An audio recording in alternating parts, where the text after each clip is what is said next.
இது மகிமை நேரம். கர்த்தரும் இரட்சகருமாக இயேசு கிறிஸ்துவின் இணையற்ற இன்ப நாமத்தினாலே மகிமை டிவி நேயர்களை அன்புடன் வாழ்த்துகிறேன். மகிமை நேர நிகழ்ச்சியின் வாயிலாக உங்களை மறுபடியுமாக சந்திப்பதிலே மிகுந்த மகிழ்ச்சி அடைகிறேன். நாம் தொடர்ந்து கிறிஸ்தவமும் குடும்ப வாழ்க்கையும் என்ற தலைப்பின் கீழே தியானித்து வருகிறோம். சங்கீதம் 45:10 குமாரத்தியே கேள், நீ உன் செவியை சாய்த்து சிந்தித்துக்கொள், உன் ஜனத்தையும் உன் தகப்பன் வீட்டையும் மறந்துவிடு. குமாரத்தியே கேள்.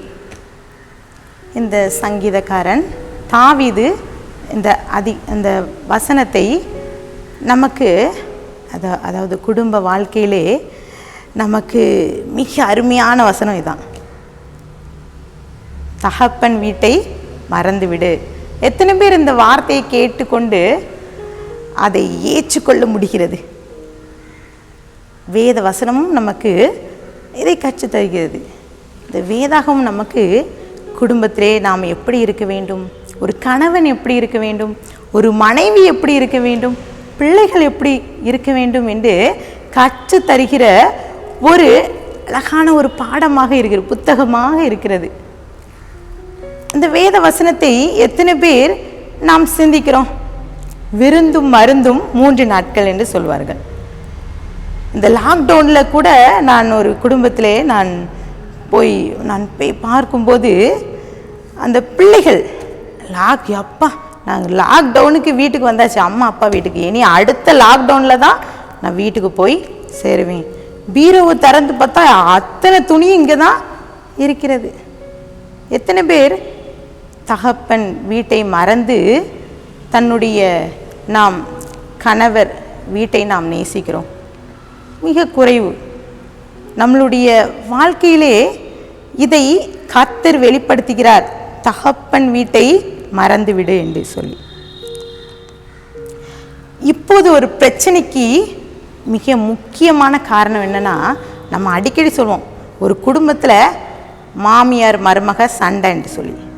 ஆனால் அதையும் தாண்டி இப்போ ஒரு பெரிய பிரச்சனை ஓடுகிறது. மாமியாருக்கும் மருமகளுக்கும் இடையில பிள்ளைகள், பெண் பிள்ளைகள் வந்து உட்கார்ந்து விட்டு, நான் பார்த்து விடுவேன், என் அப்பாவை நான் பார்த்து கொள்வேன், எனக்கு சரி உரிமை உண்டு, என் சொத்திலே சரிசமம் உண்டு என்று சொல்லி கிறிஸ்தவ குடும்பத்தில் கூட பிரச்சனைகள் நிகழ்ந்து கொண்டு இருக்கிறது. எனக்கு தெரிந்த ஒரு சகோதரி அவனுடைய வாழ்க்கையில் நடந்த சம்பவத்தை பகிர்ந்து கொண்டார். அவளுக்கு 3 பிள்ளைகள். மூத்த மகளை திருமணம் முடித்து அங்கே ஒரு பிரச்சனையின் காரணமாக சந்தர்ப்ப சூழ்நிலைக்காக பிள்ளையை வீட்டிற்கு கூட்டிக் கொண்டு வைத்தார்கள். ஒரு கணவன் மனைவியாக இருந்து ஒரு குழந்தையும் பிறந்தது.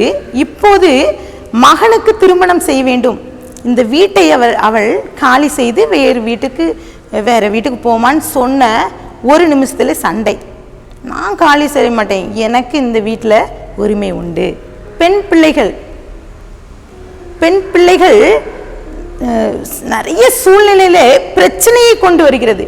கிறிஸ்தவம் ஆண்டவர் என்ன சொல்கிறார்? தகப்பன் வீட்டை மறந்துவிடு. இன்றைக்கும் ஒரு குடும்பத்தை குறித்து நாம் பார்க்கலாம். அந்த குடும்பம் என்ன என்று சொல்லி பார்த்தீங்கன்னா, யோசுவா 15ஆம் அதிகாரத்தில் 16 முதல் 19 வசனத்துக்கு நாம் வாசித்து பார்த்தோம் என்றால் அங்கே ஒரு குடும்பத்தை குறித்து ஒரு சம்பவத்தை குறிக்கப்பட்டிருக்கிறது. அக்சால் என்ற ஒரு பெண், அவளுடைய குடும்ப வாழ்க்கை, அவளுடைய தகப்பனார் காலேபுடைய மகள்தான். நான் வாசிக்கிறேன்.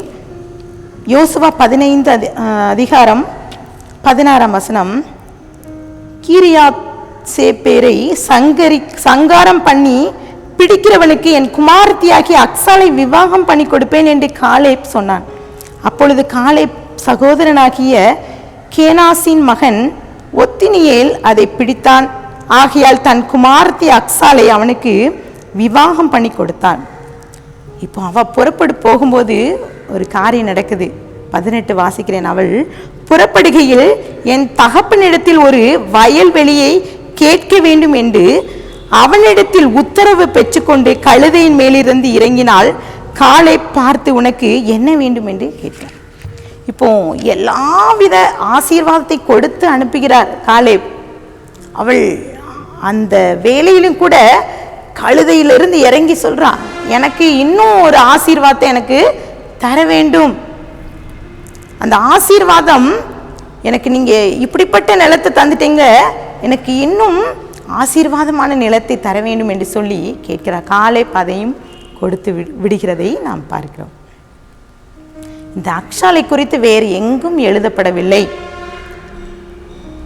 ஒருவேளை ஒரு பெற்றோருக்கு ஒரு அருமையான, ஒரு அழகான, அன்பான ஒரு பிள்ளையாக இருந்திருக்கலாம்.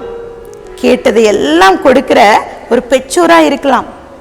ஆனால் பெண் பிள்ளைகள் மிகவும் கவனம், தாய் வீட்டை, பெற்றோரை மறந்து என்றைக்கு நம் கணவரையும் கணவன் குடும்பத்தையும் நாம் நேசிக்கும் போது தான் நமக்கு கர்த்தர் ஆசீர்வாதத்தை தர முடியும். குடும்ப வாழ்க்கையிலும் கூட அநேக வீட்டில் பிரச்சனை தான். லாக்டவுனில் கூட நிறைய வீட்டில் பிரச்சனை, பிரிவினை, நிலத்தில் பிரச்சனை. ஆண்டவர் இன்னைக்கு எச்சரிக்கிறாங்க. ஆண்டவர் சமூகத்தில் ஒப்பு கொடுப்போமா?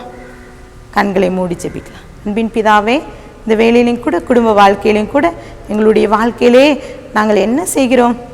எங்கள் தாய் வீட்டை மறந்துவிட்டு கணவருடைய வீட்டிலே நாங்கள் எப்படி இருக்கிறோம்? எங்களுடைய புகுந்த வீட்டின் பெருமையை நாங்கள் சொல்லி கொண்டு இருக்கிறோமா?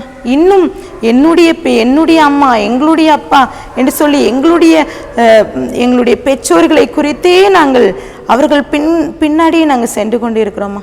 எங்களுக்கு இன்றைக்கு ஒரு காரியத்தை கற்று தந்திருக்கீங்கப்பா.